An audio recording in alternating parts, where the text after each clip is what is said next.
Okay, very good evening everyone. Good evening students. एक बार confirm कर दीजिए about the voice in the video. After that I will start the session. Very good evening everyone. Good evening, good evening, good evening.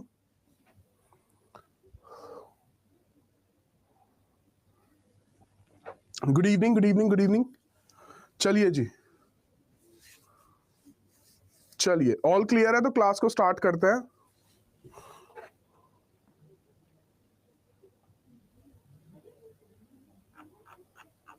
चलिए, मैं अभी clear कर देता हूं. देखिए, आज अभिनव सर की ही क्लास थी बट उनकी अभी भी रिकवरी अच्छे से हुई नहीं है, तो प्लीज प्रे फॉर हिम. ठीक है, डन. तो उनकी क्लास जो है आज उन्होंने ही लेनी थी. होपफुली वो रिकवर हो गए, मतलब हो जाने चाहिए थे बट नहीं हो पाए हैं, क्योंकि आप एज यू नो कि हेल्थ हमारे हाथ में नहीं है. तो ही इज स्टिल हॉस्पिटलाइज्ड. ठीक है, तो please pray for him and hopefully वो जैसे ही ठीक होंगे तो ही विल कंटिन्यू. ठीक है, तो आज का जो सेशन है that I will only continue. ठीक है, अब आज की क्लास में हम क्या क्या चीजों को कवर अप करने वाले हैं वो मैं फटाफट से आपको बता देता हूं. सबसे पहले तो हमने एक पार्ट 1 डिस्कस किया था. इसी के कुछ क्वेश्चंस हैं, कुछ पीटी के क्वेश्चंस हैं, कुछ मेंस के क्वेश्चंस हैं, कुछ इंटरव्यू के क्वेश्चंस हैं, बेसिकली पार्ट 1 से. तो वो सारे के सारे जो सवाल हैं जो आपके एग्जाम्स में आते हैं इस कॉन्सेप्ट से रिलेटेड, आपके पीटी, मेंस और इंटरव्यू में, वो मैं आपसे के साथ डिस्कशन करूंगा. इवन डिस्कशन से भी ज्यादा मैं आपसे पूछूंगा और आप आंसर करेंगे. जिनको आएगा बहुत बढ़िया, जिनको नहीं आएगा आई विल आंसर. तो सबसे पहले इसको इसी तरीके से कंक्लूड करेंगे. ठीक है, उसके बाद आज ही के सेशन में हम कोशिश करेंगे, अगर इसमें बहुत ज्यादा टाइम नहीं लगता है तो मैं आपका पार्ट 2 भी आज ही जो है हम स्टार्ट कर लेंगे ऑफ द इंडियन कॉन्स्टिट्यूशन. ठीक है जी, मैं एक बार फिर से रिपीट कर दूं जिन स्टूडेंट्स ने लेट ज्वाइन किया है. ठीक है, आज की क्लास मैं ही लूंगा. Abhinav sir is still not well. ठीक है, तो वो जैसे ही ठीक हो जाएंगे ही विल ज्वाइन. ठीक है, चलिए जी, स्टार्ट करते हैं आज की क्लास के पहले सवाल से. रेडी? देखते हैं वीकेंड पे आपने कितना लॉ पढ़ा है.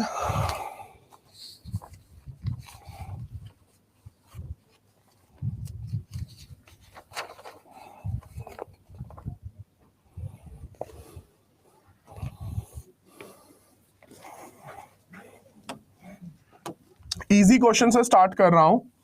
सबसे पहला सवाल इससे बनता है, what is the objective of part 1.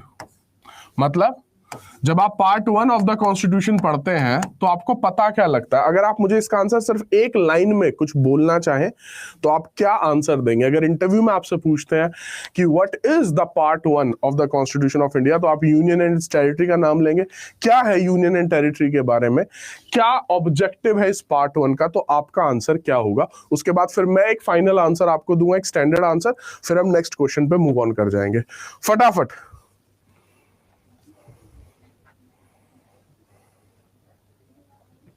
Jurisdiction.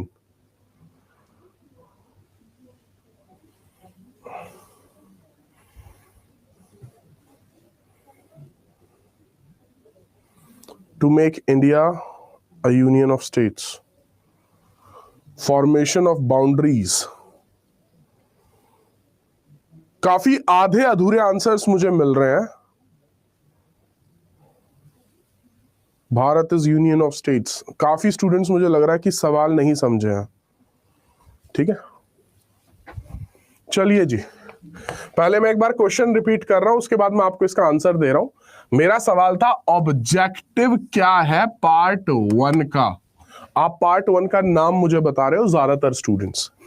Objective का मतलब होता है कि सेक्शन आपके आर्टिकल 1, 2, 3, 4 में कॉम्बिनेशन में पढ़ के कौन सा ऑब्जेक्टिव आप फुलफिल कर लेते हो. देखिएगा, it provides mechanism for making changes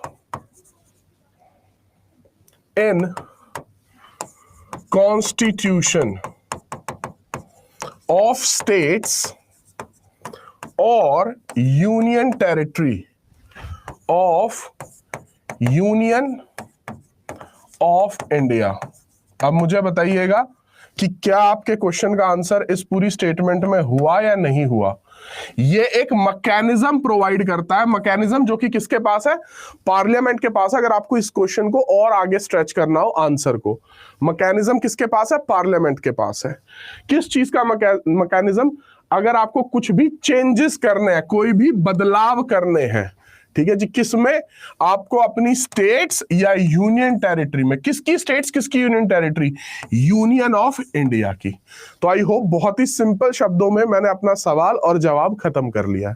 next question पे आ जाए, थोड़ा सा क्वेश्चन का लेवल बढ़ाते हैं।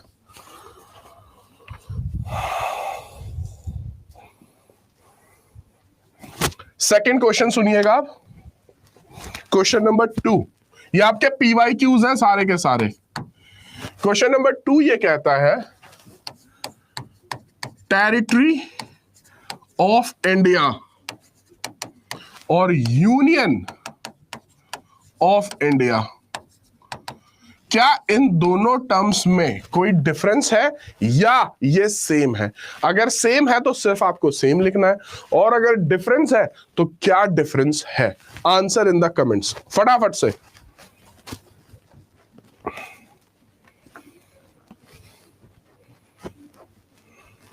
ओके अगर आप डिफरेंस लिख रहे हैं तो आपको बताना पड़ेगा कि डिफरेंस है क्या। सेम में आपको कुछ बताने की जरूरत नहीं है। मिक्स्ड रिस्पॉन्सेज आ रहे हैं, कुछ कह रहे हैं सेम है, कुछ कह रहे हैं डिफरेंस है।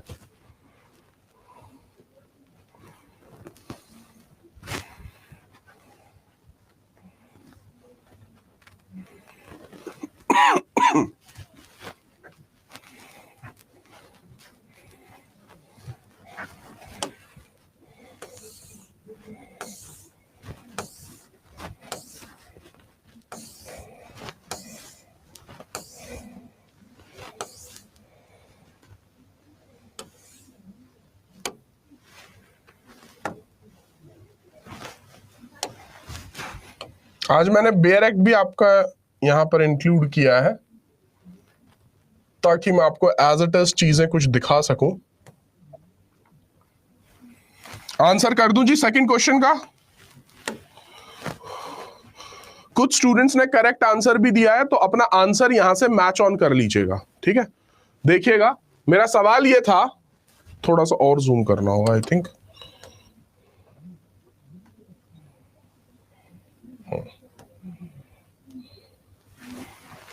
अब आप आराम से पढ़ सकते हैं, ठीक है। चलिए, आर्टिकल 1 क्लॉज 3 इस क्वेश्चन का आंसर करता है। कहां पे आंसर मिलता है आपको, आपको मिलता है आंसर आर्टिकल 1 में, उसके क्लॉज 3 में। क्लॉज 3 देखिएगा, the territory of India shall, mandatory है, कॉम्प्राइज मतलब उसमें क्या क्या चीजें आ जाएंगी टेरिटरी में। तो टेरिटरीज ऑफ स्टेट्स, आपकी जितनी भी स्टेट्स हैं जैसे कि यूपी, पंजाब, बिहार, झारखंड, ये सब आ जाएंगी। आपकी यूनियन टेरिटरीज, ठीक है जी, जैसे कि आपकी Delhi, Chandigarh and so on. और इसके अलावा अदर टेरिटरीज जिनको कि एक्वायर कर लिया गया है। तो टेरिटरी ऑफ इंडिया में ये तीनों आते हैं। ठीक है जी। अब आते हैं दूसरी तरफ कि सर यूनियन ऑफ स्टेट्स, जो कि यहां पर ये टर्म लिखी गई है, इसमें क्या क्या आता है। इसमें सिर्फ आपकी स्टेट्स आती हैं, जैसे कि यूपी, पंजाब, हरियाणा। इसमें यूनियन टेरिटरी नहीं आती है, इसमें वो अदर टेरिटरीज नहीं आती हैं जो कि आपने एक्वायर की हैं। ठीक है जी। तो आई होप कि सेकंड क्वेश्चन भी आपका क्लियर हो गया है। आगे बढ़ जाए जी, थर्ड क्वेश्चन पे आ जाए। ठीक है, पीयूष, मैं बैकग्राउंड ब्लैक नहीं कर सकता क्योंकि अभी मैं बेयर एक्ट यूज कर रहा हूं। ठीक है, अभी मैंने 2 सवाल कराए हैं, किसी के डाउट हो तो अपने पेपर पे लिख लीजिएगा। Let me complete my part, उसके बाद ही क्वेश्चंस करते हैं। ठीक है, चलिए जी आगे बढ़ते हैं। इस क्वेश्चन का आंसर काफी स्टूडेंट्स ने करेक्ट भी दिया था। ठीक है,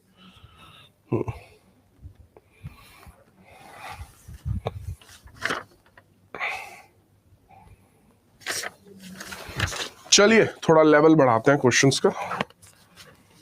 आपको इस क्वेश्चन का आंसर करना है कि ये स्टेटमेंट ट्रू है या फॉल्स है। ये आपकी पीटी की रिपीटेड स्टेटमेंट है in relation to your part 1। ठीक है,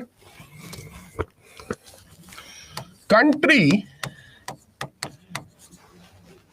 is described as union although the constitution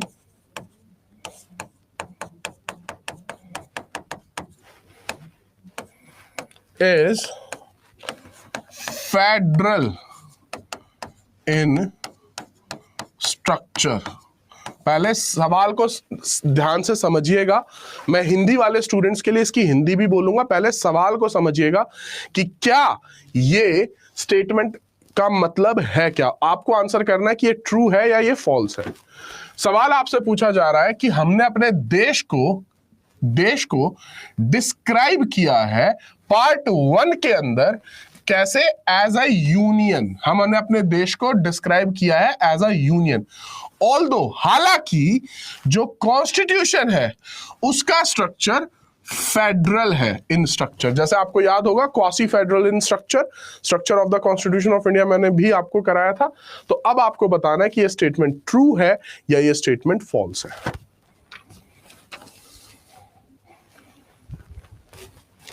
ज्यादातर स्टूडेंट्स ने ट्रू आंसर किया है, कुछ स्टूडेंट्स ने फॉल्स आंसर किया है। आई होप कि जिन्होंने ट्रू कहा है उन्हें इनके रीजंस भी पता होंगे, और जिन्होंने फॉल्स कहा है उनके पास भी अपने कोई ना कोई रीजंस होंगे। ओके, खुशी ने पार्टली ट्रू कहा है। नहीं, partly true is not an option. ठीक है, partly true is not an option, but मैं समझ गया हूं आप किस तरीके से इसको पार्टली ट्रू कह रहे हैं। ठीक है, बट मैं जब इसके आंसर और रीजंस दूंगा तब ध्यान से सुनिएगा। चलिए जी, आई होप कि स्टेटमेंट तो सभी को क्लियर है। अब मैं इसका आंसर बोल रहा हूं और उसके रीजंस बोल रहा हूं कि किस तरीके से ये ट्रू है या फॉल्स है। जो करेक्ट आंसर है वो है ट्रू। ये पूरी की पूरी स्टेटमेंट सच है। अब इस स्टेटमेंट को दो पार्ट में बांटा जा सकता है। पहला, यहां तक country is described as union, और दूसरा part, although the constitution is federal in structure. पहले इस पार्ट पे बात कर लेते हैं। क्या कंट्री को डिस्क्राइब किया गया है एज यूनियन? आ जाइए, आपका ये देखिएगा, आर्टिकल 1 की ही लाइन में देखिएगा, इंडिया दैट इज भारत, मतलब कंट्री की ही बात हो रही है। मैंने वहां पे कंट्री वर्ड यूज कर दिया था। India that is Bharat shall be union of states. तो इसको एज अ यूनियन हम रिप्रेजेंट कर रहे हैं, ये बात सच है। अब साथ ही साथ में आ जाइए दूसरी स्टेटमेंट में, the constitution is federal in structure. तो मुझे बताइए कि क्या कॉन्स्टिट्यूशन के अंदर कुछ ऐसे फीचर्स हैं जो कि ये बताते हैं कि इसका जो स्ट्रक्चर है वो फेडरल है। तो हमने तो भाई फेडरल के भी स्ट्रक्चर्स आपको बताए थे, यूनिटरी के भी बताए थे, और फिर कंक्लूजन में बताया था कि ये क्वासी फेडरल है। तो इसमें फेडरल के स्ट्रक्चर है। अब एक चीज और बताता हूं आपको, जब आप इस तरीके से पढ़ते हैं तो आपके नोट्स में ये पॉइंट ऐड हो जाना चाहिए कि सर अगर हम एग्जाम में क्वेश्चन लिख रहे हैं या हमसे कोई ये सवाल पूछ ले कि किस तरीके से आपको लगता है कि इंडियन कॉन्स्टिट्यूशन में जो यूनिटरी फीचर्स हैं, तो क्या आप उसमें ये लाइन यूज कर सकते हो कि हमने अपने देश को एज अ यूनियन रिप्रेजेंट किया है, इस वजह से हमारा स्ट्रक्चर यूनिटरी है। क्या हम ये लाइन लिख सकते हैं उसमें? अगर मुझे अच्छे से याद आ रहा है कि पार्ट 1 और part 2 of the constitution of India के मैंने एग्जांपल्स दिए थे आपको, जब मैंने आपको बताया था कि इंडियन कॉन्स्टिट्यूशन क्या है, एज अ यूनियन है। ठीक है, चलिए जी आगे बढ़ रहे हैं। नेक्स्ट क्वेश्चन पे आ रहा हूं, क्वेश्चन नंबर 4।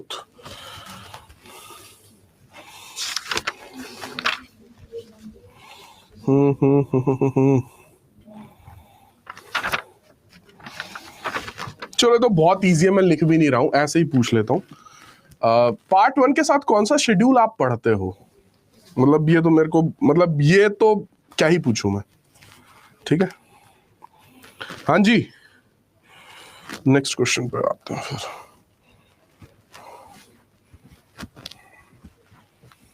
देखिए इसके साथ शेड्यूल 1 और 4 दोनों ही आप पढ़ सकते हैं, 1 और 4 दोनों ही पढ़ सकते हैं। कुछ स्टूडेंट्स ने 7 भी लिखा है, तो 7 मुझे लगता है आप शायद इसलिए आ रहे होगे कि स्टेट लिस्ट मतलब किसके पास पावर है एंड सो ऑन, तो आप यूनियन लिस्ट के उससे रेफर कर रहे होगे। लेकिन बेटर आंसर होगा कि पहले आप कहें कि सर शेड्यूल 1, उसके साथ साथ आप 4 को भी रेफर कर सकते हैं, जो कि आपको बताता है कौन कौन सी स्टेट से कितनी कितनी सीट्स आपकी लोकसभा एंड सो ऑन में डिवाइड की गई है। तो 1 एंड 4 ज्यादा बेटर आंसर होगा, और अगर एग्जाम में सिर्फ 1 है तो 1 तो होगा ही होगा, 1 में तो कोई डाउट है ही नहीं। ठीक है, चलो अब आते हैं एक और इंपॉर्टेंट क्वेश्चन पे। नेक्स्ट, क्या आप मुझे एक मेजर मतलब एक बड़ा, जिसको हम कहते हैं लीगल, इंग्लिश लैंग्वेज में कहते हैं मेजर, लीगल लैंग्वेज में कहते हैं कोर, डिफरेंस बता सकते हो किस किस में? आर्टिकल 2 में एंड आर्टिकल 3 में, दोनों आर्टिकल्स में मेजर डिफरेंस आपको क्या देखने को मिल रहा है? मुझे सिर्फ डिफरेंसेस बहुत मिल जाएंगे। कोर डिफरेंस कि सर ये तो मतलब दूध का दूध और पानी का पानी कर दिया, ये वाला डिफरेंस है। ठीक है, वो डिफरेंस कौन सा है फटाफट से बताइए।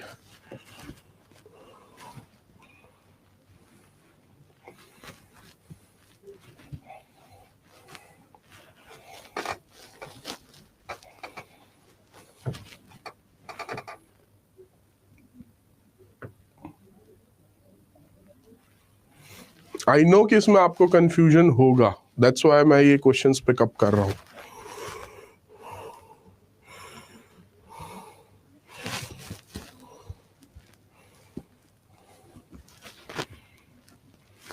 बेयर एक्ट्स आपके सामने होंगे, आप बेयर एक्ट्स यूज कर सकते हैं, आप बेयर एक्ट खोल के देख सकते हैं, बट मुझे कोर डिफरेंस चाहिए। और एक चीज और बताऊं, ये जो हैबिट है ना, अब आपके सामने सवाल रखे जा रहे हैं, आप यहां पर लिख कर बोल रहे हैं, बट आई एम अज्यूमिंग कि अगर बोल के भी जवाब देते तो लगभग इसी के आसपास का जवाब देते। तो this is basically how do you prepare yourself for interview. PT में आपको ऑब्जेक्टिव टेस्ट, मेंस में सब्जेक्टिव टेस्ट, और इंटरव्यू में आपका पर्सनालिटी टेस्ट कि किस तरीके से आप बोल के कन्विंस कर रहे हैं अपने आंसर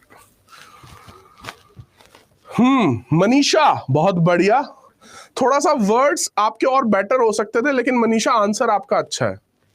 ठीक है, आउटसाइड और इनर, उसकी जगह और भी कुछ बेटर टर्मिनोलॉजीज यूज की जा सकती थी, जैसे कि मैं भी यूज करूंगा। चलिए, आई थिंक कुछ स्टूडेंट्स ने इसका भी अच्छे से आंसर दिया है।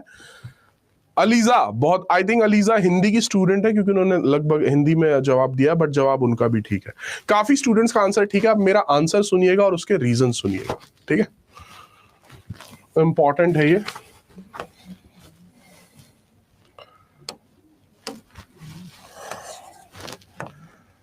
इसको इस तरीके से ना, मैं आपको याद करने के साथ में तरीके बता रहा हूं, किस तरीके से याद कर सकते हो।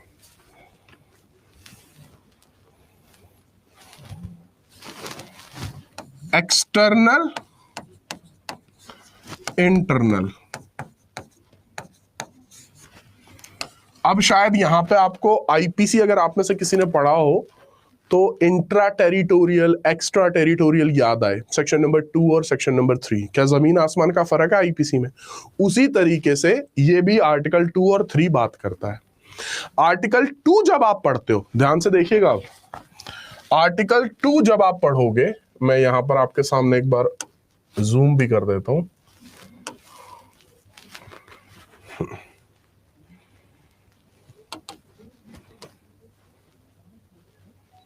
ये देखिएगा, आर्टिकल 2 पार्लियामेंट, मतलब पावर किसके पास है, ये सवाल भी पीटी में पूछा जा सकता है। पार्लियामेंट के पास है, मतलब स्टेट लेजिस्लेचर के पास ये पावर नहीं है। में उनकी डिस्क्रिशन है। By law admit into the union और established new states on such terms as conditions as it thinks fit. New states, इसमें कुछ एग्जाम्पल लीजिएगा। आर्टिकल 2 को आप 2 पार्ट्स में डिवाइड कर सकते हो। आई डोंट थिंक कि आपने पता नहीं ध्यान दिया या नहीं दिया, अब मैं आपका ध्यान लेकर जा रहा हूं वहां पे।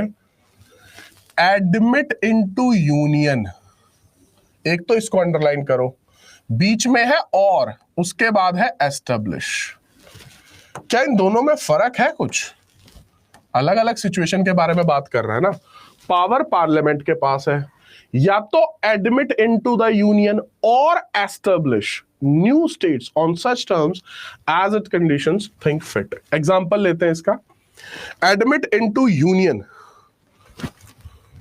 मान लीजिए, अब मुझे, चलो मैं नाम भी नहीं ले रहा हूं, आप नेबरिंग कंट्रीज का कोई भी पार्ट का उसका एग्जांपल ले सकते हैं कि वो अभी सबको पता है कि अच्छा ये प्लेस है तो ये तो हमारी नेबरिंग कंट्री के अंदर आती है। क्या उस पार्ट को हम इंडिया में ऐड कर सकते हैं? आंसर इज यस, अगर पार्लियामेंट की डिस्क्रिशन है तो एडमिट इनटू यूनियन। ठीक है जी, तो ये मतलब है by law admit into union का। और एस्टेब्लिश, अब एस्टेब्लिश में क्या हो रहा है? एस्टेब्लिश में से भी बाहर का ही कुछ आ रहा है, लेकिन मान लो अंडमान निकोबार के पास आज के टाइम पे कोई और एक द्वीप मिल जाता है, कोई आइलैंड मिल जाता है, जिस आइलैंड पे किसी का कुछ लेना देना नहीं है, तो क्या हम ये एस्टेब्लिश कर सकते हैं कि ये हमारी नई स्टेट है? डिफरेंस मिला? एक एग्जांपल मैंने लिया, मान लो किसी नेबरिंग कंट्री का जो कि उनके एरिया में आता है, वो हम ऐड ऑन कर रहे हैं, वो यहां पे फॉल करेगा, ये हमारे फर्स्ट कैटेगरी में। और सेकंड कैटेगरी में एस्टेब्लिश, कि भाई एक नया आइलैंड मिल गया है, वो उस पर किसी का कुछ है ही नहीं, तो हमने कहा ये तो हमारा ही एरिया है, तो हमने उसको क्या कर दिया? एस्टेब्लिश कर दिया अपनी एक नई स्टेट में ऐड ऑन करके। ठीक है जी, so that is the major difference. अब यहां पर जब आप देखेंगे आर्टिकल 3 में, यहां पर क्या हो रहा है? यहां पे आपकी कुछ कीवर्ड्स एंट्री करा देता हूं। एक नई स्टेट बन रही है, आप इंक्रीज कर रहे हो, डिमिनिश कर रहे हो, चेंज कर रहे हो बाउंड्रीज को, या फिर ऑल्टर कर रहे हो किसी भी स्टेट का नाम, ये ऑलरेडी आपका, इसमें एग्जांपल्स आएंगे, जैसे हमने तेलंगाना बना दिया, जैसे झारखंड बना दिया, अंदर की अंदर ही कुछ चेंजेस कर लिए। ठीक है, एक और अच्छा एग्जांपल देता हूं। आपका अभी घर है, ठीक है, अब आपको लगता है मेरे को ना, वो जैसे मुन्ना भाई मूवी में एक डायलॉग भी है, भाई कमरा छोटा थोड़ी दीवार इधर कर लेते हैं, तो आपने पड़ोसी की जमीन भी खरीद ली और उसको अपने घर के अंदर मिला लिया, तो वो फॉल करेगा आर्टिकल 2 में। आर्टिकल 3 में आप ही की जमीन थी ऑलरेडी, लेकिन अब दो भाई, अब फादर ने सोचा मेरे दो बेटे हैं, बीच में एक दीवार करके दोनों को अलग अलग कर देता हूं, उसी प्रॉपर्टी को आपने क्या कर दिया? अलग अलग में बांट दिया। सो दैट इज योर आर्टिकल 3। अब इन्हीं के बेसिस पे मैं आपसे और कुछ सवाल पूछ रहा हूं, सुनिएगा ध्यान से। हम, मेरे दिमाग में भी ये सारे एग्जांपल्स आए थे, अभी उस पे आऊंगा मैं, मयंक, मैं उस पे आऊंगा अभी, जो आपने लिखा है ना, जो केस लॉ, अभी बताऊंगा वो। ठीक है, जस्ट वेट, क्वेश्चन फॉर्म में ही करेंगे उसको हम।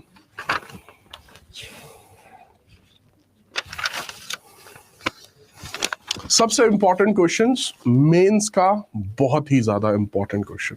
आई थिंक आपके यूपीएससी में भी ये सवाल बहुत बार आ चुका है, तो जवाब आप ही देंगे on the basis of this knowledge.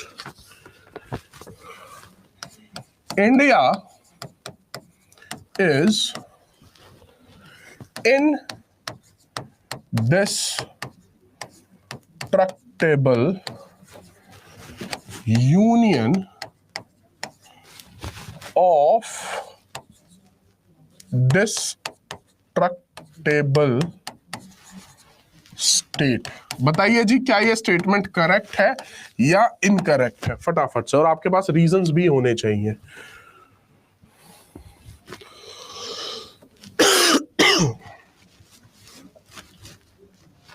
बताइए क्या बात है।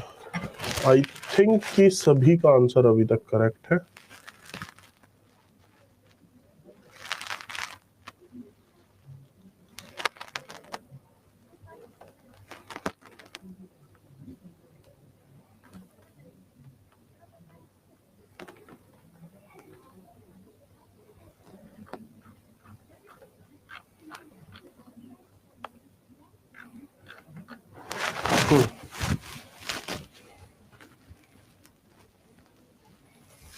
चलिए आंसर कर रहा हूं मैं। आई थिंक सभी का करेक्ट है, इस पे हमें ज्यादा टाइम स्पेंड करने की जरूरत नहीं होगी, क्योंकि मुझे नहीं लग रहा किसी ने भी गलत आंसर दिया है। अब रीजंस जरूर मैच ऑन कर लीजिएगा, ठीक है। आंसर कर रहा हूं, देखिएगा। आंसर टू दिस क्वेश्चन, ये एक ट्रू स्टेटमेंट है।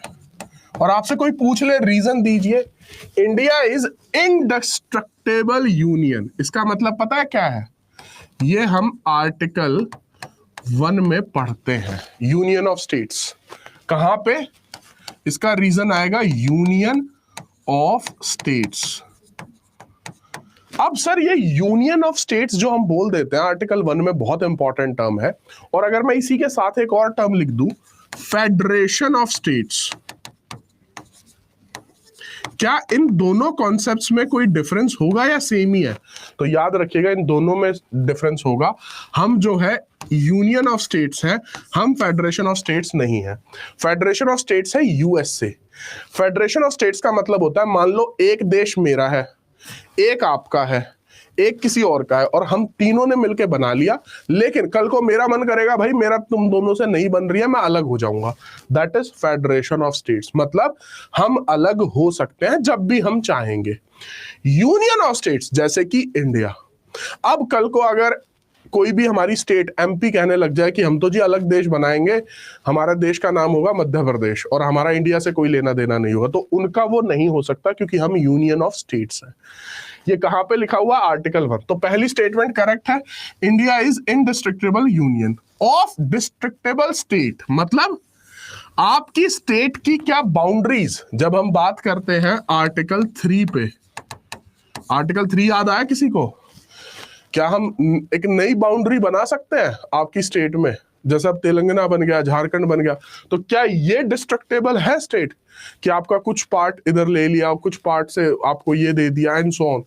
ये देखो आर्टिकल, इसमें form a new state, increase, diminish, alter the boundaries, तो इसका मतलब आपकी स्टेट की जो भी बाउंड्रीज है वो पार्लियामेंट आपके पास जो है वो पावर है।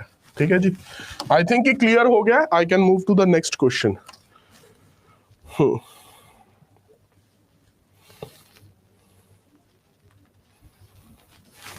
चलो एक प्रैक्टिकल क्वेश्चन, दो प्रैक्टिकल क्वेश्चंस सॉल्व करते हैं।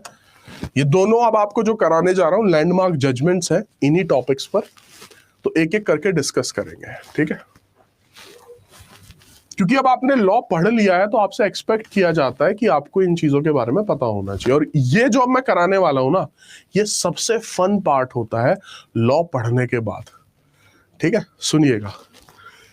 जम्मू एंड कश्मीर पहले स्टेट थी, ठीक है, पता ही होगा सबको, बेसिक, ये तो बेसिक जीके है। पहले क्या थी? स्टेट थी। आज का स्टेटस आप देखोगे जम्मू एंड कश्मीर का, अगर मैं यहाँ पे स्पेसिफिक एक लॉ भी मेंशन करूंगा, Jammu and Kashmir reorganisation act 2019, उसके थ्रू इसको यूटी बना दिया गया। अब इसके पीछे अगेन पूरी स्टोरी आपको पता ही होगी कि भाई क्यों यूटी बना दिया गया। मैंने आई थिंक एग्जांपल में भी लिया था, क्योंकि वहां की जो सिचुएशन थी उसको सेंटर के अंडर अगर वो आएगी तो ज्यादा अच्छे से कमांड कर पाएगी। ठीक है, अब मैं आपसे ये पूछना चाहता हूं कि आपने पार्ट 1 पढ़ लिया है, तो आप मुझे बताइए कि क्या ऐसा हो सकता है कि किसी स्टेट को यूटी बना दें? क्या ये कॉन्स्टिट्यूशनल है या ये अनकॉन्स्टिट्यूशनल है? What do you think as per to your knowledge of part 1? फटाफट से बताइए, फिर आगे बढ़ता है। क्या ये कॉन्स्टिट्यूशनल है या आपको लगता है नहीं सर इसने तो ऐसा तो कहीं लिखा ही नहीं हुआ है पार्ट 1 के किसी भी आर्टिकल में? आई थिंक बहुत ही एक या दो स्टूडेंट्स का आंसर गलत है। I can say 99% students are on track. जिनका गलत है आंसर वो और ध्यान से सुने और समझने की कोशिश करें प्लीज। चलिए जी, अब मैं आंसर कर रहा हूं इसका। I think we all are on the same page. ठीक है, तो पहला आएगा इसमें, दिस इज कॉन्स्टिट्यूशनल। अब सर रीजन दो सर, क्या संदीप खत्री के कहने से या आपके कहने से कॉन्स्टिट्यूशनल हो जाएगा? हम जब रीजंस देंगे, और रीजंस कहां से देंगे? या तो आप किसी ऑनरेबल सुप्रीम कोर्ट की जजमेंट को रेफर कीजिए या फिर आप किसी आर्टिकल को रेफर कीजिए। तो यहां पर हम कौन सा आर्टिकल रेफर करेंगे?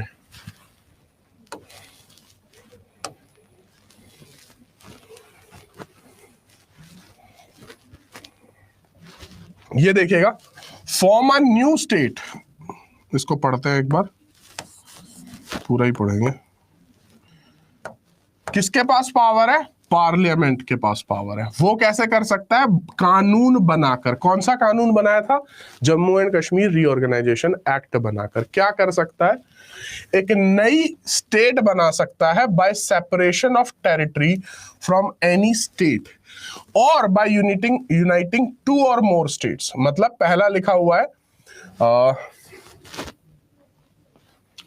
एक ऑलरेडी स्टेट से वहां से आप स्टेट निकाल सकते हो। दूसरा यूनाइटिंग टू और मोर स्टेट्स। ऐसा भी हो सकता है दो अलग अलग स्टेट्स थी, आपने उन दोनों को मिलाकर एक ही बना दिया, दैट इज ऑल्सो पॉसिबल। या फिर उसके कुछ कुछ पार्ट्स ले लिए। और बाय यूनाइटिंग, ये अंडरलाइन कीजिएगा, uniting any territory to a part of any state. अब आप कहेंगे सर यहाँ तो स्टेट स्टेट स्टेट ही चल रहा है सब, हमारा क्वेश्चन में तो यूनियन टेरिटरी था, तो ये तो स्टेट चल रहा है। तब आप कहोगे कि इसका एक्सप्लेनेशन, एक सेकेंड,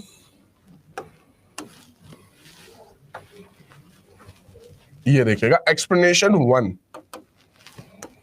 ऑफ दिस आर्टिकल, ये आपको आपके सवाल का जवाब दे देगा कि जो वो मैंने स्टेट पढ़ा ना, उस स्टेट में यूनियन टेरिटरी भी हो सकती है। In this article clauses 8 to 9, जो वो मैंने स्टेट अभी अभी आपको पढ़ के बताया, उसके अंदर यूनियन टेरिटरी भी आती है। प्रोवाइजो में स्टेट में यूनियन टेरिटरी नहीं आती, क्योंकि प्रोवाइजो बेसिकली आपको प्रोसेस बताता है, ठीक है, कि किस तरीके से वो लॉ को पास कराओगे। पहले लोकसभा में आएगा, फिर राज्यसभा में आएगा, फिर सिंपल मेजोरिटी होगी एंड सो ऑन। तो दिस इज योर रीजनिंग, ठीक है। इस पे एक जजमेंट भी लिख लीजिएगा, जो मैंने अभी अभी आपको ये जम्मू एंड कश्मीर का ये इंपॉर्टेंट ही एरिया है, यहां से सवाल आपके बन सकते हैं।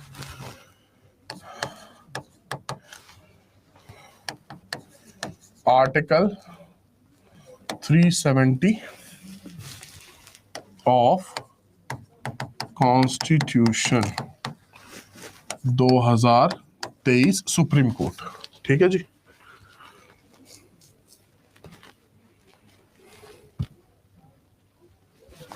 और इसमें क्या बोला गया?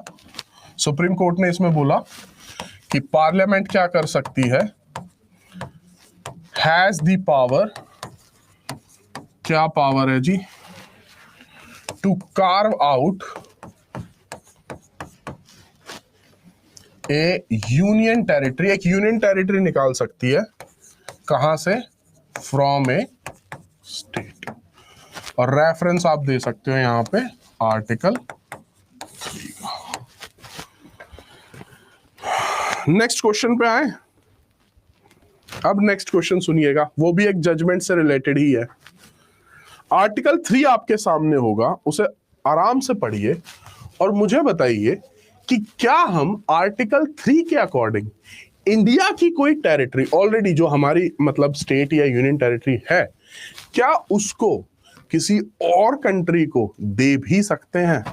मैं एक बार रिफ्रेश कर रहा हूं आपकी स्क्रीन, इतने एक बार अभी कोई आंसर ना करे, ठीक है, अभी सोच लेना, ठीक है। मैं क्वेश्चन एक बार रिपीट कर रहा हूं, फिर मैं स्क्रीन एक बार करूंगा रिफ्रेश और फिर आपको आंसर करने को कहूंगा।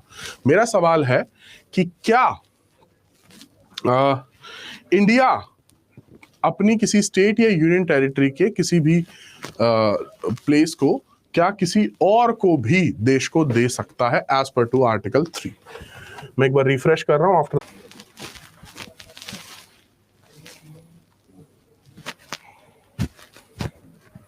हाँ जी, नाउ यू कैन आंसर, बताइए।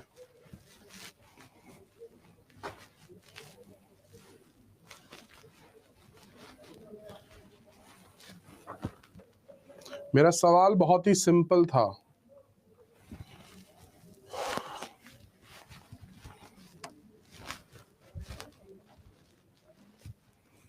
क्या पार्लियामेंट कोई यूनियन टेरिटरी या स्टेट को किसी और कंट्री को भी दे सकता है? तो आंसर सुनिएगा, नो, नहीं दे सकता। अब आते हैं रीजन पे, क्या रीजन दोगे? तो रीजन में पहले तो आप आर्टिकल 3 को ही पढ़ सकते हो। जब पूरा आर्टिकल 3 पढ़ते हो तो वहां पर कहीं पर भी नहीं लिखा हुआ है कि आप अपनी जो है स्टेट या यूनियन टेरिटरी को दूसरी कंट्री को देख सकते हो।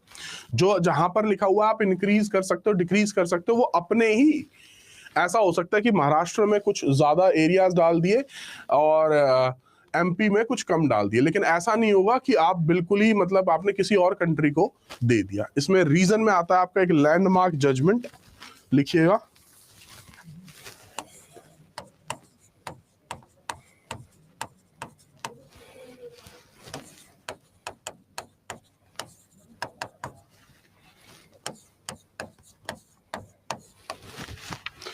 Berubari union case 1960।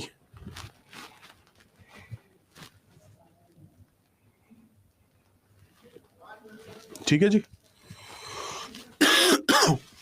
अब ये बेरुबारी जो आपकी जगह है ना, ये भी एक इंडिया की दरिया दिली की स्टोरी है। वैसे अगर आप पूरा केस पढ़ते हो तो बेरुबारी आपकी वेस्ट बंगाल के पास एक जगह पड़ती है। अब जब पार्टीशन हुआ तो इस लोकेशन को मेंशन ही नहीं किया गया, लेकिन अब जब ये बात सामने आई कि इसको तो मेंशन ही नहीं किया, तब पता लगा कि कंट्रोल तो इसका इंडिया पर ही था, मतलब इंडिया के पास ही कंट्रोल था, पोजीशन जो था। ठीक है। अब यूजुअली कोई और कंट्री होती तो कहती भाई है तो है हमारी, ठीक है, और चाहिए तो वॉर कर लो। लेकिन हमने क्या किया, एक बड़ा दिल दिखाते हुए, क्योंकि उस टाइम पर वो आपका बांग्लादेश नहीं था, दैट इज ऑल्सो पाकिस्तान। ठीक है जी, ईस्ट पाकिस्तान। ठीक है, वो तो बाद में फिर वो बांग्लादेश एंड सो ऑन हुआ। तो अब इस मोमेंट पर हमने वो जो है आधा आधा करके बांट लिया। तो अब हम क्या कर रहे हैं, टेरिटरी दे रहे हैं। तो अब यहां पर जो है सुप्रीम कोर्ट ने कहा, इसको लिखना चाहो तो 2 लाइनों में लिख लो, उसके बाद मैं इसकी हिंदी भी बोल दूंगा एक बार, लिखिएगा। Supreme Court held that power of parliament to diminish the area of a state under article 3, मतलब आप किसी एरिया का किसी भी स्टेट का जो है एरिया जो है कम कर सकते हो, उसका ये मतलब नहीं है। क्या मतलब नहीं है? For cession of Indian territory to a foreign country. इसको एक लाइन यही लिख लो आप, आर्टिकल 3 लिख ही देता हूं मैं। जो आप आर्टिकल 3 में पढ़ते हो, डिमिनिश द एरिया, एरिया को कम कर दो, इसकी इंटरप्रिटेशन जो है सुप्रीम कोर्ट ने दी और उन्होंने कहा article 3 does not provide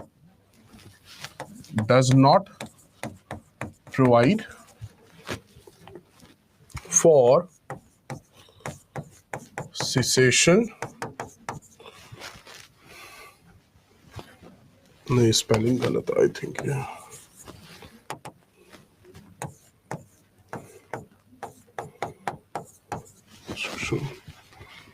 of Indian territory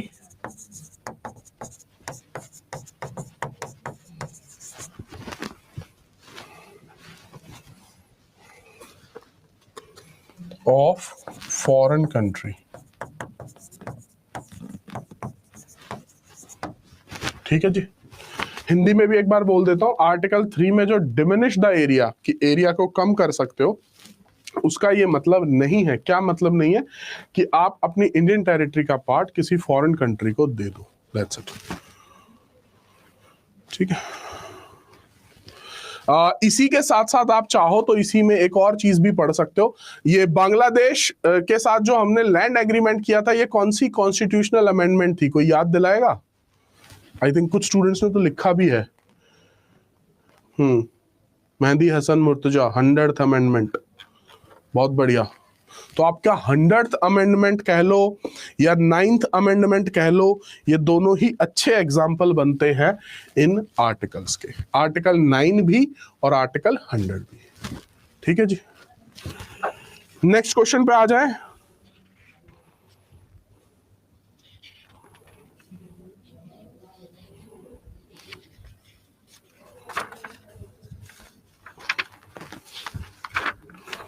चलिए नेक्स्ट क्वेश्चन सुनिएगा।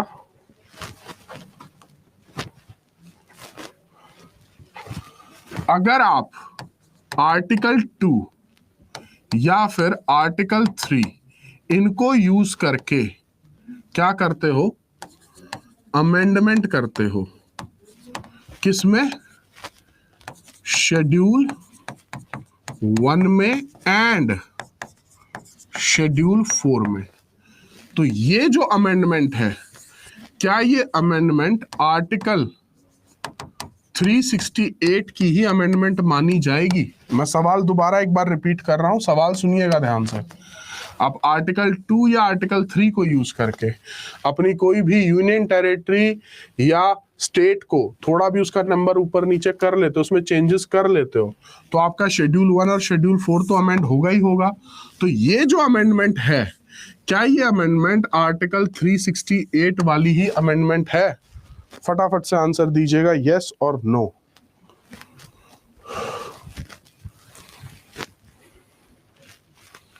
ज्यादातर स्टूडेंट्स का आंसर करेक्ट है, कुछ स्टूडेंट्स ने यहाँ पे गलती की है, कुछ ने रीजंस भी लिख दिया है आर्टिकल। चलिए आंसर सुन लीजिएगा जी, ये अमेंडमेंट आर्टिकल 368 वाली नहीं है। No no no. अब आते हैं रीजन पे, क्यों नहीं है भाई, क्या प्रॉब्लम हो गई? जब आप इसका रीजन देखने जाएंगे तो आपको आर्टिकल 4 क्लॉज 2 जब आप पढ़ते हैं तो वो इस लाइन को कंफर्म कर देता है। अब सर एक ठीक है, आर्टिकल 4 क्लॉज 2 में लिखा हुआ है, लेकिन क्यों लिखा हुआ है ये तो कहीं पर भी नहीं लिखा हुआ, जिसको हम कहते हैं reading between the lines. Article 4 clause 2 आप पढ़ लोगे, आपको लाइन मिल जाएगी, लेकिन आपके दिमाग में एक और सवाल आना चाहिए, ठीक है मैंने पढ़ लिया बट ऐसा लिखा क्यों?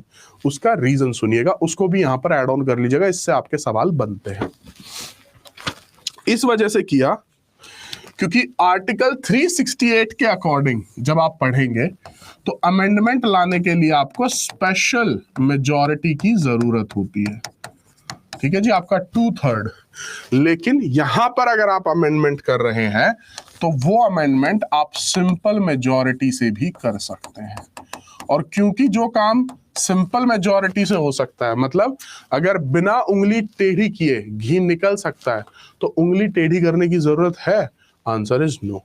तो बिना उंगली टेढ़ी किए मतलब सिंपल मेजॉरिटी से ही आप ये सारी चीजें कर सकते हो, आपको इसमें स्पेशल मेजॉरिटी नहीं चाहिए, ठीक है जी।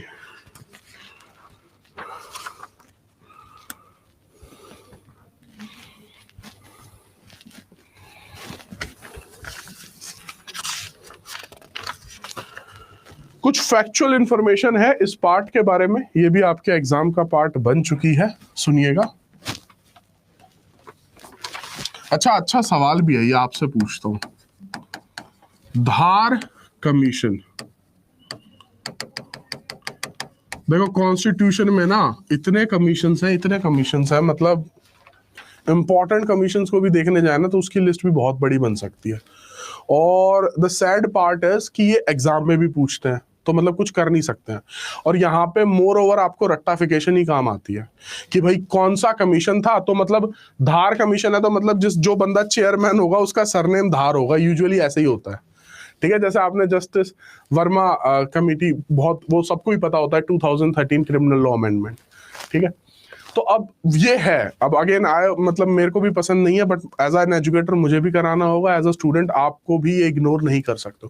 दुनिया भर के कमीशन हैं, दुनिया भर के, ठीक है। अब ये कमीशन का क्या रोल था? एक बहुत ही ना इंटरेस्टिंग सवाल आया इस कमीशन के सामने।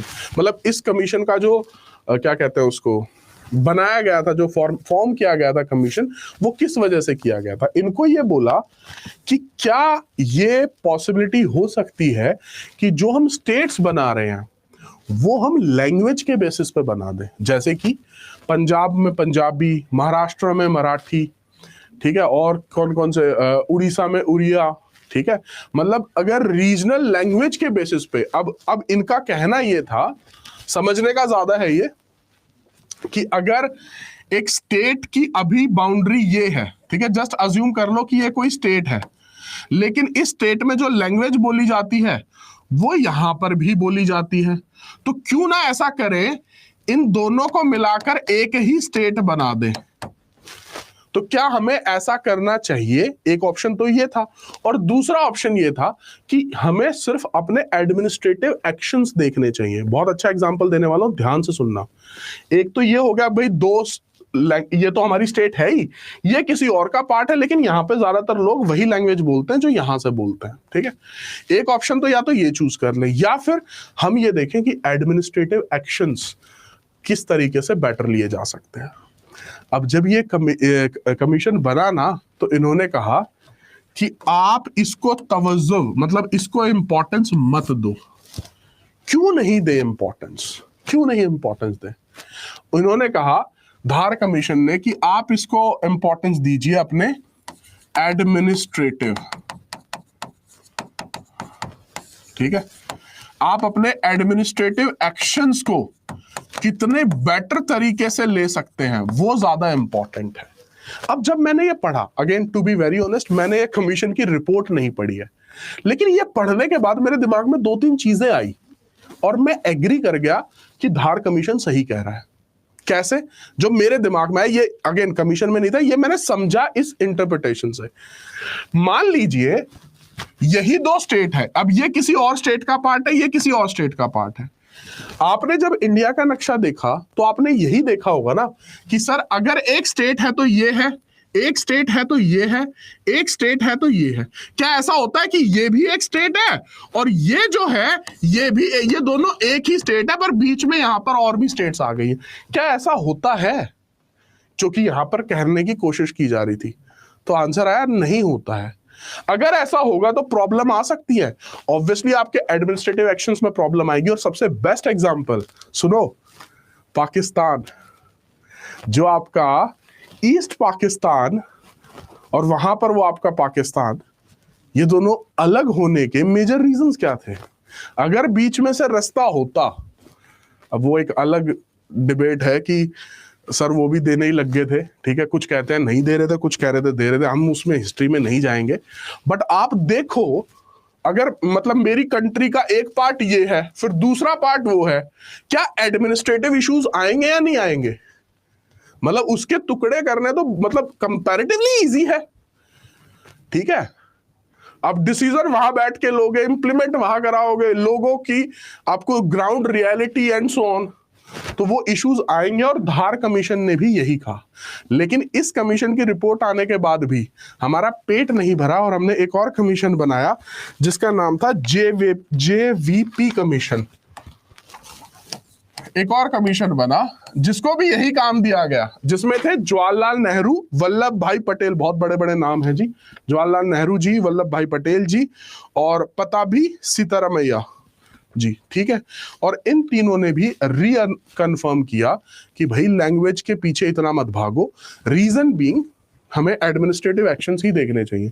अब अगर मैं बात करूं, चलो पंजाब का ही एग्जांपल ले लो, ज्यादातर लोग वहां पे पंजाबी बोलेंगे, लेकिन क्या हिंदी बोलने वाले या किसी और लैंग्वेज बोलने वाले क्या लोग पंजाब में नहीं रहते हैं? वो भी वहां बहुत खुशी खुशी आराम से ही रहते हैं। और यही एग्जाम्पल आपको बाकी स्टेट्स में भी देखने को मिलेगा। अब जैसे आप दिल्ली आओगे, ज्यादातर मेट्रोपॉलिटन सिटीज में, वहां पे तो आपको देखने को मिलेगा हर तरह के ही, मतलब हर उसके ही लोग हैं और बड़े आराम से सही तरीके से रह रहे हैं। तो इन्होंने कहा कि एडमिनिस्ट्रेटिव एक्शंस को ही इंपॉर्टेंस दो, ठीक है। Last statement and we are done with our part 1। Last statement होगी आपकी ये, द स्टेट रीऑर्गेनाइजेशन एक्ट 1956, ये जो लॉ है ये कंफर्म करता है, ये बाकी चैप्टर्स के साथ भी, ज्यादातर पार्ट्स के साथ भी हम पढ़ेंगे। जब आप आर्टिकल 1, 2, 3, 4 पढ़ लेते हो तो एक सवाल और आता है, ठीक है। हाँ जी, फैजल अली कमीशन भी इसी में आता है, विधि इसी में ही आता है, आप पढ़ सकते हो उसको भी इसके साथ, ठीक है। सुनिएगा, लास्ट स्टेटमेंट है, I am done with this chapter. हाँ सर, जब हम आर्टिकल 1, 2, 3, 4 पढ़ते हैं तो क्या कंप्लीट लॉ, जिसको हम कहते हैं ना एग्जॉस्टिव, क्या यूनियन एंड टेरिटरी में यही लॉ है? तब आंसर आता है कि देखो ये बेसिक्स है। कंप्लीट लॉ बनाने के लिए, जैसे किसी को सिटीजनशिप लेनी ही लेनी है, सॉरी सिटीजनशिप में घुस गया मैं, यूनियन एंड टेरिटरी के बारे में किस तरीके से चीजें चलेंगी, तो हमें तो एक प्रॉपर लॉ चाहिएगा। जैसे आप सिटीजनशिप भी पढ़ोगे तो वहां पे है ना सिटीजनशिप एक्ट 1955 जो कि बहुत बार अमेंड हो चुका है, जिसमें आपकी सबसे लास्ट वाली जो अमेंडमेंट है 2019 सबसे कंट्रोवर्शियल और सबसे ज्यादा न्यूज में आपके एग्जाम के लिए बहुत ज्यादा इंपॉर्टेंट। ठीक है, तो क्या हमें उसकी जरूरत है? तो आंसर इज यस। लेकिन क्या ये एक्ट, क्या ये लॉ पार्ट 1 के अगेंस्ट जा सकता है? Answer is no. ये उसके कॉम्प्लीमेंट्री में काम करेगा, उसके एडिशन में काम करेगा, डिटेलिंग में काम करेगा। ठीक है, आपको ये पढ़ना नहीं है लेकिन इसके बारे में पता होना चाहिए, क्योंकि अगर आप मेंस में आंसर लिख रहे हो इसके बारे में तो आपको हेल्प मिल सकती है यहां से। That's it. चलिए जी, we are done with our part 1। बताइए, ऑल क्लियर?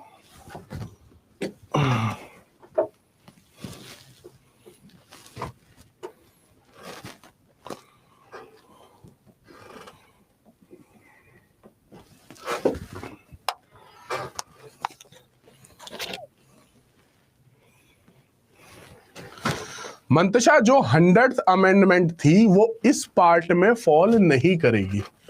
ठीक है, वो बेसिकली आप आर्टिकल 4 के साथ फिर भी थोड़ा बहुत पढ़ सकते हो। वहां पर हम क्या कर रहे हैं, दूसरी कंट्री के साथ कुछ सेटलमेंट्स कर रहे हैं रिलेटेड टू लैंड एग्रीमेंट, तो वहां पे कॉन्स्टिट्यूशनल लॉ अमेंडमेंट आएगी। ठीक है, वहां पे ये सिंपल मेजॉरिटी वाली अमेंडमेंट नहीं आएगी।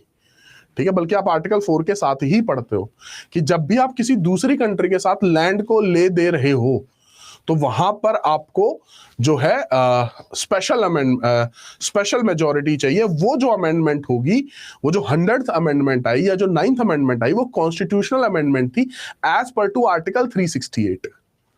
ठीक है, so that is the concept.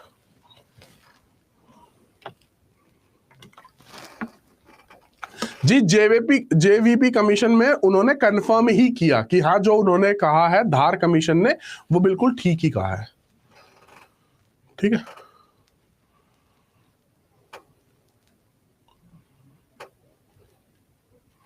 Done.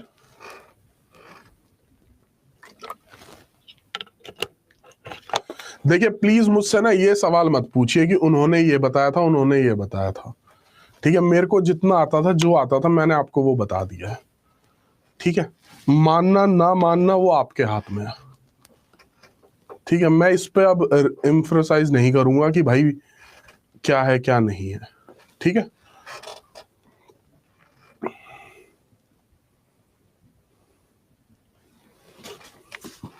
Mantasha, कल को देश के टुकड़े ना हो जाए इस वजह से। Answer to your question. ठीक है, सिटीजनशिप कर लेते हैं थोड़ा सा, तो इंट्रोडक्शन तो कर ही लेते हैं। इंट्रोडक्शन कर लेते हैं सिटीजनशिप का, बहुत ही इंटरेस्टिंग और इजी इंट्रोडक्शन है। एक बार सुन लोगे तो चीजें खत्म हो जाएंगी। ठीक है, एक टॉपिक और कर लेते हैं। ठीक है, after that we will conclude.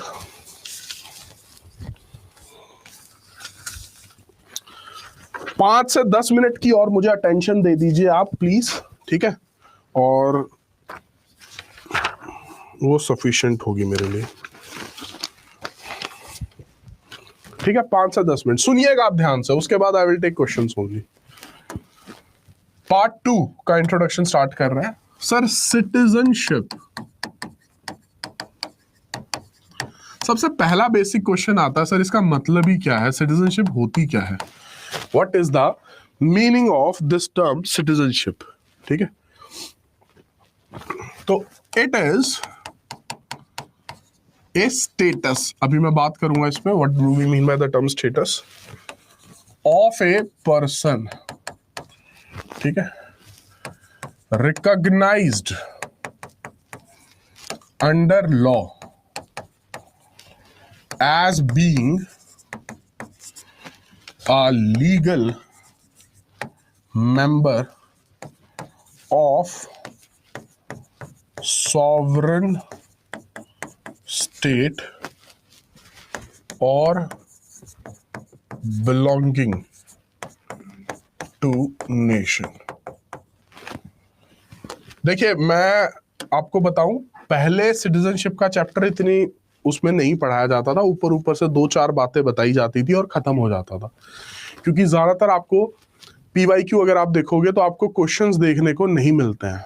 ठीक है, लेकिन अब अगर मैं बात करूं आपके करंट अफेयर्स की वजह से, जो आपकी सिटीजनशिप अमेंडमेंट एक्ट 2019 आया है, आई होप कि बेसिक तो सभी को पता होंगे, हम उस पर बात भी करेंगे।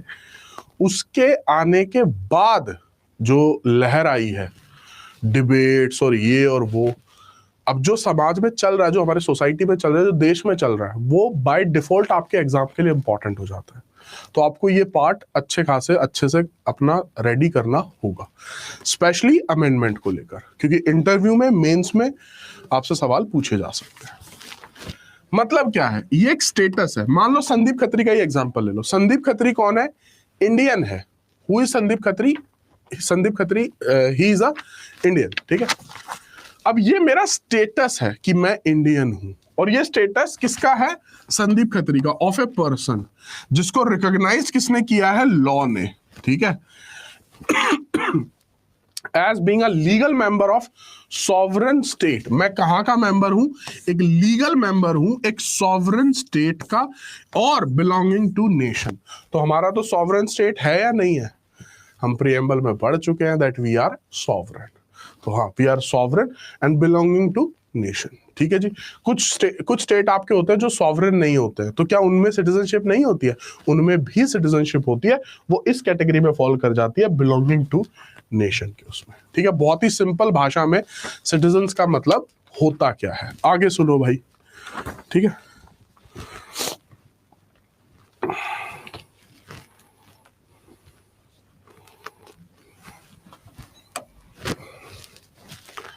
जब आप किसी देश में लोगों को डिवाइड करते हो, जैसे मान लो इंडिया में ही, भारत में आप जो भी लोग रह रहे हैं आज की तारीख में, उनको दो कैटेगरीज में डिवाइड कर सकते हो। एक तो आप कह सकते हो कि वो सिटीजन है, और दूसरा आप कह सकते हो कि वो एलियन है, ठीक है। अब ये एलियन वो नहीं है जो दूसरे ग्रह के प्रवासी हैं। यहां पे एलियन का मतलब है आपका फॉरेनर्स। फॉरेनर्स कौन से फॉरेनर्स? जिनके पास उनकी फॉरेन कंट्री की सिटीजनशिप है, ठीक है। और दूसरी तरफ आपके आगे सिटीजन, जिसमें आप मेरा एग्जांपल ले सकते हो, और मैं अज्यूम कर रहा हूं कि आप सब भी इंडियन सिटीजन ही हैं। क्यों? क्योंकि जुडिशरी का एग्जाम अगर आप इंडियन सिटीजन नहीं है तो मेरे हिसाब से तो नहीं दे सकते, जहां तक मुझे नोटिफिकेशंस रिकॉल हो रही हैं। अगर जब आप नोटिफिकेशन राजस्थान का ही एग्जांपल ले तो उसमें सिटीजन ऑफ इंडिया आपको मांगता है, दैट्स द एलिजिबिलिटी क्राइटेरिया। फिर आपको लॉ की डिग्री होनी चाहिए एंड सो ऑन। तो इस तरीके से भी पढ़ सकते हो कि कुछ नहीं, अब बहुत सारी प्रिविलेजेस और भी मिलती हैं जो कि सिटीजन को ही मिलते हैं, जैसे कि right to vote and so on, ठीक है। तो इस तरीके से आप दो पार्ट्स में इनको डिवाइड कर सकते हो, ठीक है। अब इनमें डिफरेंस क्या आ गया? मेजर डिफरेंस देखिएगा। सिटीजन्स के पास क्या होते हैं, जैसे कि मैंने अभी एक एग्जाम का ही एग्जांपल दे दिया आपको। They enjoys full civil and political rights, ठीक है जी, full civil and political rights. और यहां पर आपको नो एडवांटेजेस देखने को मिलेंगी। क्या एक फॉरेनर वोट दे सकता है? Answer is no. अगर हम, जो हमारा नेक्स्ट टॉपिक होगा, जब आप फंडामेंटल राइट्स की तरफ जाएंगे, तो वहां भी अगर आप देखोगे तो आपको बहुत सारे डिफरेंसेस देखने को मिलेंगे। जैसे कि सारे के सारे फंडामेंटल राइट्स क्या सिटीजन्स के लिए हैं? Answer is yes. क्या सारे के सारे फंडामेंटल राइट्स फॉरेनर्स के लिए हैं? Answer is no. जो बहुत ही बेसिक हैं, ठीक है जी, जैसे कि आर्टिकल 14, आर्टिकल 21, ये इनके पास है। लेकिन यहां पर जब आप लिस्ट बनाने जाओगे तो फिर मैं लिस्ट तो खैर क्या ही बनवाऊं, आर्टिकल 15, 16, 19, 29, 30, काफी एग्जांपल्स आपको मिलेंगे जो कि सिर्फ और सिर्फ ये फंडामेंटल राइट्स सिटीजन्स को ही मिलते हैं। अब एक बच्चे का सवाल ये आ सकता है, सर ये तो चलो समझ में आता है, सिटीजन्स को तो ये मिलने ही चाहिए, 14 और 21 फॉरेनर्स को क्यों दे दिया? तो 14 है क्या? Right to equality. तो भैया अगर कोई उनके अगेंस्ट ऑफेंस करेगा एंड सो ऑन, तो क्या हम उनको पनिशमेंट नहीं देंगे? आर्टिकल 21, क्या उनके पास राइट टू लाइफ नहीं है? अगर कोई फॉरेनर यहाँ पे घूमने के लिए आ जाता है 10 दिन के लिए, कोई उसका मर्डर कर देता है, तो क्या उसके आर्टिकल 21 का वायलेशन नहीं होगा? क्या उसको कोई रॉन्गफुल कन्फाइनमेंट में रख लेता है तो क्या उसके फंडामेंटल राइट का वायलेशन नहीं होगा? तो आप ये देखिएगा जो सबसे बेसिक थे, बेसिक फंडामेंटल राइट, मतलब फंडामेंटल राइट का मतलब ही होता है बेसिक राइट्स, उसके भी जो सबसे बेसिक थे वो हमने फॉरेनर्स को दिए हैं।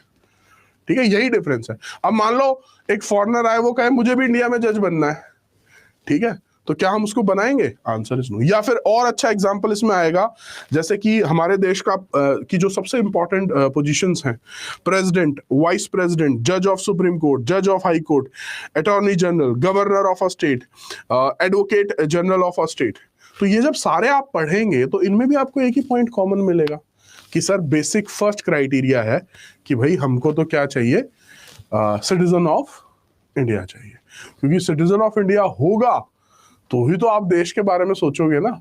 आप खुद सोचो कि अगर एक और अच्छा एग्जांपल आपको देता हूं, बहुत सारे इंडियंस जो हैं बाहर रहते हैं फॉरेन कंट्री में, ठीक है, कोई कुछ पढ़ने के लिए रहते हैं, कुछ वहीं पे बस गए, एनआरआईज एंड सो ऑन, तो कभी भी देखना अगर इंडिया का मैच हो रहा होगा, अब वो उस कंट्री में रह रहे हैं, वहीं पे खा पी रहे हैं, वहीं पे अपनी अच्छी लाइफ एंजॉय कर रहे हैं, बट स्टिल दे वांट कि इंडिया टू विन। क्यों? अब उनको तो उस कंट्री को सपोर्ट करना चाहिए एंड सो ऑन, लेकिन वो नहीं करेंगे। That is the bond, that is the connection with the citizenship. समझ रहे हो? आप खुद ही सोच लो, हमारी टीम कितना भी खराब क्यों ना खेल रही हो, बट स्टिल वी वांट कि यार जीत ही जाओ यार, एंड सो ऑन। ठीक है,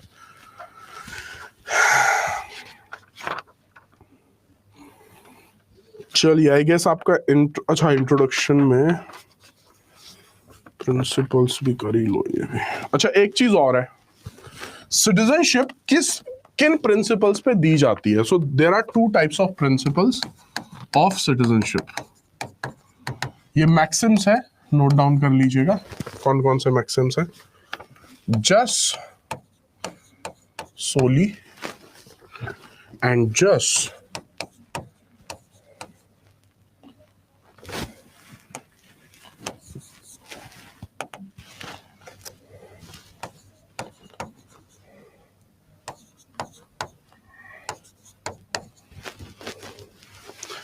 इस मैक्सिम का मतलब होता है राइट ऑफ सॉइल। ठीक है, इसका मतलब होता है right of blood.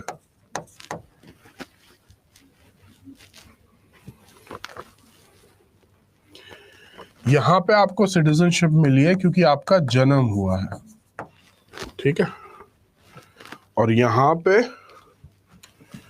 Because of your parents. ठीक है, पेरेंट्स वर बॉर्न। जैसे एग्जांपल लेते हैं, मेरा जन्म जो है वो इंडिया में ही हुआ है, ठीक है, तो मेरी जो सिटीजनशिप है वो कहां फॉल कर रही है? बिकॉज ऑफ मेरा जन्म यहां पे हुआ है, तो मेरे पास राइट ऑफ सॉइल है, जिसका जो कि ये मैक्सिम होता है। और इसी प्रिंसिपल को यूज करते हुए मुझे सिटीजनशिप मिली है।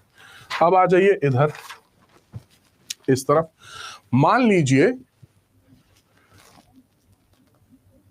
एक हस्बैंड और वाइफ दोनों का जन्म इंडिया में हुआ है, लेकिन वो बाद में शादी करके चले गए कनाडा, और वहीं पर उनके बच्चे का जन्म हुआ। तो बच्चे का जन्म अगर कनाडा में हुआ तो सिटीजनशिप उसको वहीं की मिलेगी as per to this principle, बच्चे को। लेकिन बच्चे का क्या कनेक्शन है इंडिया से? Answer is yes. कैसे कनेक्शन है? क्योंकि उसके पेरेंट्स यहाँ पे बॉर्न हुए थे। इंडिया में, ध्यान से सुनिएगा, इंडिया में इवन यहाँ पे एक स्टेटमेंट भी है, शायद पंडित जवाहरलाल नेहरू जी की है, एक सेकेंड, हाँ नहीं सॉरी, पंडित जवाहरलाल नेहरू की नहीं है, मोतीलाल नेहरू कमिटी की है। ठीक है, इस कमिटी ने रिकमेंड किया था कि यही एप्रोप्रिएट मेथड है। ये जो है एप्रोप्रिएट मेथड नहीं है सिटीजनशिप को निकालने का। ठीक है, तो इंडिया में हम इसी को फॉलो करते हैं, इसको फॉलो नहीं करते हैं, बट एज अ कॉन्सेप्ट आपको ये पता होना चाहिए। That's it. ठीक है, बच्चे कमेंट्स में दीपिका पादुकोण लिख रहे हैं, मुझे नहीं पता है उनका जन्म कहाँ हुआ है जी। ठीक है, तो अगर अगेन अब आपको कॉन्सेप्ट पता है, अगर फैक्ट्स आपको पता है तो आप देख सकते हैं। ठीक है, चलिए जी, आज के लिए काफी है, बस कर दिया जी निशा जी, और बताइए।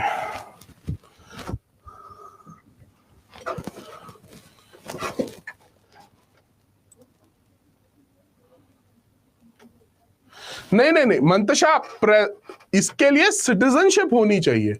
अब वो कैसे सिटीजनशिप आप कैलकुलेट कर रहे हो, कौन सा देश किस बेसिस पे सिटीजनशिप दे रहा है, दैट इज नॉट इंपॉर्टेंट। ठीक है, इंडिया में हम इस प्रिंसिपल को फॉलो अप करते हैं, दैट्स इट। ठीक है,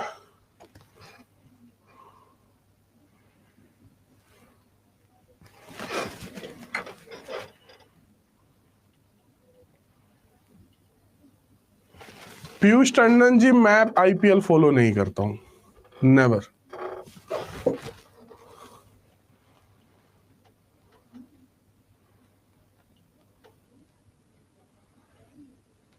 अतुल कुमार जी, आप इसके लिए एक बार रेफर कीजिएगा बांग्लादेश 100 कॉन्स्टिट्यूशनल अमेंडमेंट। इस पे हम अगर अमेंडमेंट्स करते हैं, अमेंडमेंट्स का जो टॉपिक हम करेंगे उसमें मैं जो इंपॉर्टेंट अमेंडमेंट्स है वो अगर आपको कराता हूं तो वहां पे टच अपॉन हम इसको कर सकते हैं। ठीक है, सबसे बेस्ट तरीका रहेगा, आप इस पे वाईटी पे कोई ना कोई वीडियो आपको मिल जाएगा, जस्ट सर्च 100, अगर आपको अभी पता करना है तो। ठीक है, मैं आपको कराऊंगा जब मैं आपको इंपॉर्टेंट अमेंडमेंट्स कराऊंगा, जैसे टोटल 106 अमेंडमेंट्स हैं। ठीक है, अब इसमें जो एग्जाम में आपको आती है मेरी ख्याल से 10 अमेंडमेंट्स हैं टोटल, तो आपको सारी 106 याद नहीं करनी होती, पढ़नी नहीं होती, टोटल 10 है। उन 10 में आपकी 100 भी आ जाती है। ठीक है, 99 से 106 तो सारी आ जाती हैं, फिर आपकी 42nd आ जाती है, 72 आ जाती है, 75th आ जाती है, 9th आ जाती है, और मतलब वही 10 से 15 के बीच में कॉन्स्टिट्यूशनल अमेंडमेंट्स आती हैं। ठीक है, तो ये 2 लाइनों वाला आंसर नहीं है। ठीक है, अगर अभी पता करना तो उसके लिए भी, क्योंकि मैं आपको बता देता हूं, टू बी मैंने भी जब इसके बारे में पढ़ा था तो मैंने वीडियोस ही देखे थे कई। ठीक है, तो मैं आपको उन्हीं वहीं से ही पढ़ाऊंगा, अभी वो सोर्स मेरा वही रहेगा इसके लिए। हाउ टू विनय, सबसे बढ़िया बात है कि सारी अमेंडमेंट्स याद नहीं करनी होती। 106 तो मुझे भी याद नहीं है, मतलब मेरे को तो लगता है शायद किसी को भी याद नहीं होगी, मतलब कोई हो सकता है one in a, but again requirement ही नहीं है। आपको इंपॉर्टेंट 10 से 15 अमेंडमेंट्स होती हैं, वो पता होनी चाहिए कौन कौन सी। अब जैसे अगर आपको 42nd नहीं पता है, 44th नहीं पता है, 73rd नहीं पता है, 75th नहीं पता है, इसका मतलब फिर भाई प्रॉब्लम है, क्योंकि ये मेजर, अब जब ये अमेंडमेंट्स आपको पढ़ाई जाएंगे तो आपको पता लगेगा कि ये इंपॉर्टेंट में क्यों आ रही है, क्योंकि इसमें अच्छी खासी उथल पुथल हुई है। ठीक है, वो जो टसल है, वो जो एक होता है ना डिफरेंट लैंडमार्क जजमेंट से एसोसिएटेड, वो आपको चीजें देखने को मिलती हैं। देखिए, बाय ब्लड भी होती है पर इंडिया में नहीं है, ये प्रिंसिपल है। इस तरीके से भी कुछ देश फॉलो करते होंगे। अब थोड़ा सा आपको यहाँ पे रिसर्च भी करना पड़ेगा कौन से देश में होती है। ठीक है, चारों बुक स्टोर पे चले जाइए, जितनी बुक्स अवेलेबल हैं ले लीजिए, single, universal, M A Rashid, Pariksha Manthan, बताइए और। ठीक है, इनका सेक्शन, सब सेक्शन और सब क्लॉज में कोई फर्क नहीं होता है, वो सेक्शन क्या ही पार्ट होते हैं। ठीक है, अलग अलग कॉन्सेप्ट्स हो सकते हैं। अब जैसे कि पैरा फॉर्म हम क्यों यूज करते हैं, आप जब लिखते हो तो मान लो आपने एक ही पैरा में सारी चीजें लिख दी। ठीक है, तो आपको लगा होगा कि इसमें अलग पैरा बनाने की जरूरत नहीं है। अगर आप अलग पैरा बनाते हो तो क्यों बनाते हो, क्योंकि आपको लगता है कुछ थोड़ा सा ना यहाँ पे अलग बात हो रही है, यहाँ पे अलग, लेकिन दोनों पैराज एक ही बात कर रहे हैं। ठीक है, तो अब जिस तरीके से पैरा वर्क काम करता है उसी तरीके से आपका सब क्लॉज काम करता है। ठीक है,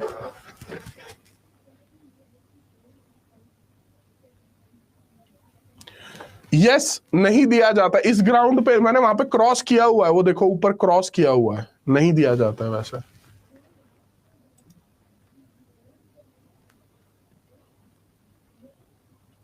sir I am 100% sure India में जस्ट होता है एंड उसमें सोली होता है। पप्पू भैया जी, आप कह रहे हैं कि आप 100% श्योर हैं कि दोनों होते हैं। ठीक है, शायद आपका कंफ्यूजन इस वजह से है क्योंकि जो आप आर्टिकल 5-6 के हिसाब से कहना चाह रहे होगे वो उस टाइम पे, एक टाइम पे किया था, लेकिन आज के टाइम पे अगर हम बात करेंगे तो it is more over of this one. ठीक है, मैंने आपको बताया कमिटी ने ये कहा है, मैंने, ये मेरे शब्द नहीं है। ठीक है, मैं तो आपको रेफर कर सकता हूं Motilal Nehru committee recommended the jus soli more appropriate method. ठीक है, अच्छा, अरे सुनो, एक और नई स्टेटमेंट मिली है। कॉन्स्टिट्यूएंट असेंबली का इस टॉपिक पे क्या कहना था? आई थिंक काफी रेलिवेंट होगा भाई। कॉन्स्टिट्यूएंट असेंबली ने कॉन्स्टिट्यूशन लिखा है, उन्होंने पता है क्या कहा है? ये अगेन मेरे शब्द नहीं है, कॉन्स्टिट्यूएंट असेंबली क्या है, मैं सिर्फ आपको इन्फॉर्म कर रहा हूं as a mediator. Constituent assembly denied the concept. कौन सा कॉन्सेप्ट? This one. क्यों? As it is racial and against the values of India. ठीक है, ये कॉन्स्टिट्यूएंट असेंबली का कहना था। ठीक है,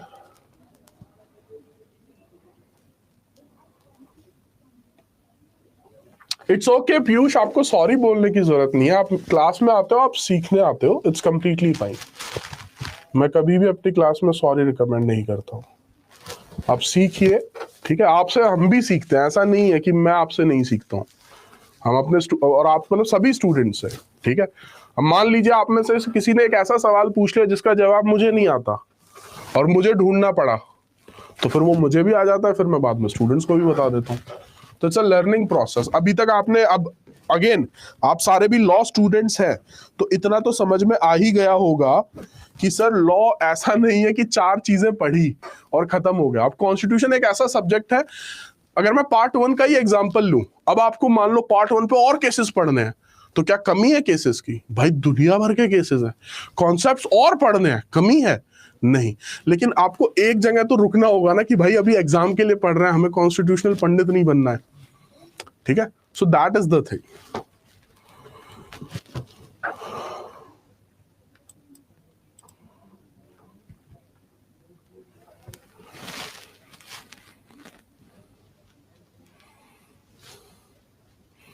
आइसलैंड नहीं, मैंने आयरलैंड के बारे में बोला था। मैं भी कंफ्यूज हो गया, आप कह रहे हैं सर आपने आइसलैंड की, मैंने आइसलैंड का तो मैंने पूरी कंट्री पूरे लेक्चर में नाम नहीं लिया, माय गॉड।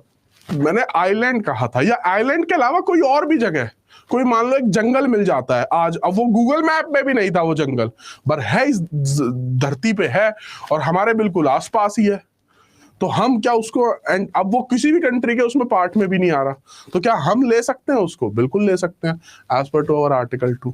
तो वो मैंने आइलैंड कहा था, आइलैंड का एग्जांपल लिया था, कोई और लैंड पे भी जगह हो सकता है, ऐसा जरूरी नहीं आइलैंड ही होना चाहिए। ठीक है, इंडिया में बच्चों के पास ऑप्शन नहीं होगा, for example parents are citizen of India but child born in other country on their visit, then will child have option. वो फिर डिपेंड करता है साक्षी, बहुत सारे फैक्टर्स पे डिपेंड करता है। मान लो कोई हॉलीडेज पे गया हुआ था, अब मैं आपको ये बताऊं, कुछ कंट्रीज तो अलाउड भी नहीं करती हैं। ठीक है, अगर मान लो मदर प्रेग्नेंट है ना, चाहे उसका फर्स्ट सेकंड थर्ड ही मंथ क्यों ना हो, वो उसको अलाउ ही नहीं करेंगे फॉर द ट्रेवल, क्योंकि उनको लगता है बच्चे को, ये बच्चे की डिलीवरी के लिए ही जा रहे हैं। ठीक है, तो ये कंट्रीज जो आपके दिमाग में, क्वेश्चन बहुत रेलिवेंट है साक्षी, लेकिन ये ना ऑलरेडी सेटल्ड है, तो वो अलाउड ही नहीं करेंगे। बट चलो मान लो फिर भी हो गया ऐसा, डिलीवरी हो गई, ठीक है, तो उस केस में जिस कंट्री में हुई है आपको उसके लॉज देखने पड़ेंगे। फिर आप वापस इंडिया ही आके बसना चाहते हो, फिर इंडिया में आपको देखना पड़ेगा। तो बहुत सारे फैक्टर्स हैं। ठीक है,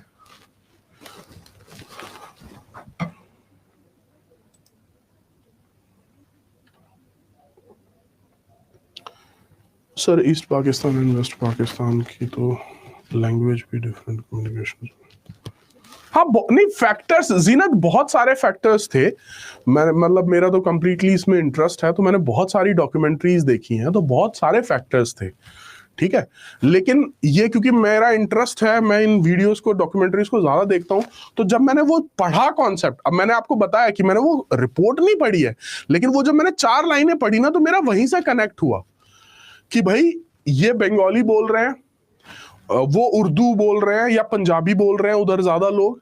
ठीक है, तो लैंग्वेज का तो डिफरेंस है ही है। और आप कुछ भी कितना भी कह लो, जैसे मान लो अगर मैं फॉरेन कंट्री में जाता हूं किसी में, और मुझे वहां पे कोई हिंदी बोलने वाला नजर आ जाता है, तो पता नहीं क्यों आपका बॉन्ड बनेगा ही बनेगा। आप उससे तो बात कर ही लोगे, शायद किसी रैंडम फॉरेनर से ना करो, बट उससे तो कर ही लोगे, अरे कैसे। ठीक है ना, वो होता है। इवन जैसे अगर आप दूसरी स्टेट में भी जाओ और आपको अपनी स्टेट का बंदा, जैसे अपनी लोकल लैंग्वेज वाला बंदा मिल जाए, तो आप जल्दी कनेक्ट करते हो। तो लैंग्वेज एक इंपॉर्टेंट पार्ट है। जो हमको एक दूसरे के साथ जोड़ते हैं, ठीक है, एक दूसरे के साथ ज्यादा कंफर्टेबल फील कराते हैं। तो नो डाउट एक इंपॉर्टेंट पार्ट है। लेकिन यहां पे हमने डिस्कस किया कि सर क्या लैंग्वेज इतना इंपॉर्टेंट है कि एडमिनिस्ट्रेटिव एक्शंस को छोड़ दें? अब मान लो क्या ऐसा हो सकता है कि सर पंजाब का जो एरिया वो पंजाब का तो है ही, लेकिन ना जहां पे असम है वहां पे भी बहुत सारे लोग पंजाबी बोलते हैं, तो असम वाला एरिया और इसको इनको मिला दो, इनको एक ही स्टेट बना दो, फिर कैसे गवर्न करवाओगे एडमिनिस्ट्रेटिव एक्शंस? समझ रहे हो? तो उसमें उन्होंने कहा कि भाई ये तो मतलब आप हमारा ऑब्जेक्टिव होना चाहिए कि एडमिनिस्ट्रेटिव एक्शंस हो, ठीक है, अच्छे से लिए जा सके।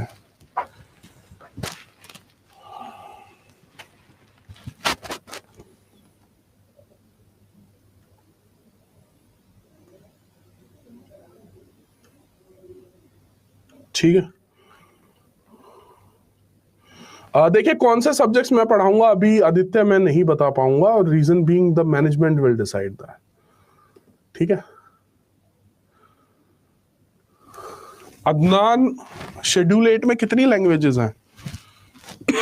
मेरे नोट्स में तो लिखा हुआ है, एक बार बाकी स्टूडेंट्स कंफर्म कीजिएगा, 21 है या 22 है? मतलब लेटेस्ट अमेंडमेंट के साथ इंक्लूडेड। लास्ट में तो 4 ऐड की थी ना उसमें, आई थिंक कि 22 है। 22 है, आप गिन भी सकते हो, शेड्यूल होगा यार, उसमें गिन लो 1 2 3 4 करके भी गिनोगे तो भी मतलब बन जाएगा क्वेश्चन, ठीक है। चलिए ठीक है जी, आज के लिए इतना ही, कल यहीं से आगे कंटिन्यू करेंगे। That's it from my end, goodbye, take care.